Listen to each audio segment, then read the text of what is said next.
The city clock tower struck midnight. Alex was already there. The alley was colder than he remembered. Brick walls sweating with damp, the faint stench of rot clinging to the air. He kept his back to the wall, eyes darting at every shadow. Footsteps echoed once, then faded. A drunk stumbled past the entrance, muttering to himself. A stray cat hissed, bolting into the dark. Alex's nerves rattled with every sound. His phone buzzed. "You came. Good." He spun around. Nothing. Just the silence of the street pressing in.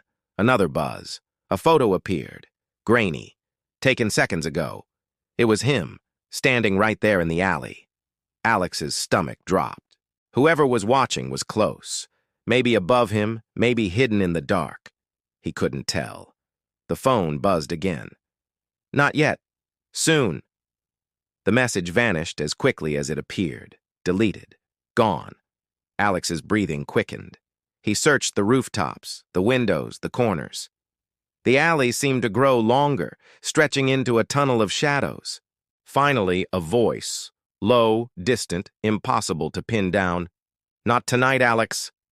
His chest tightened. He staggered back, scanning wildly. "Who are you? What do you want from me?"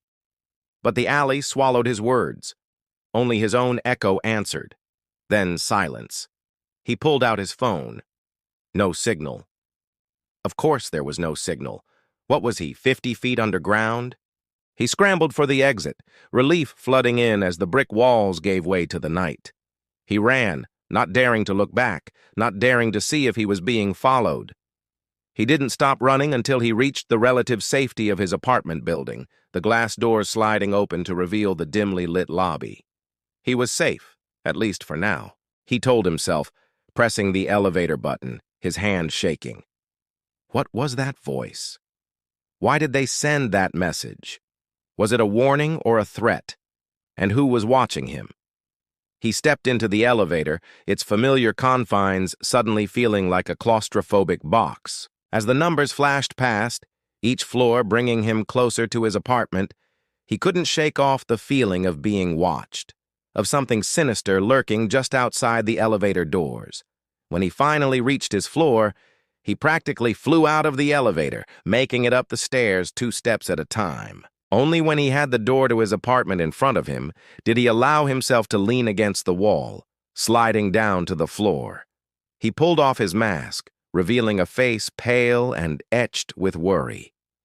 Tonight's encounter had been different, more personal. He could feel the unease coiling in his gut, a constant reminder of the danger that lurked in the shadows of the city. As he looked around his apartment, suddenly it felt empty, exposed.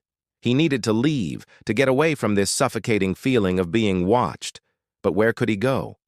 Where could he hide? The question echoed in his mind, unanswered.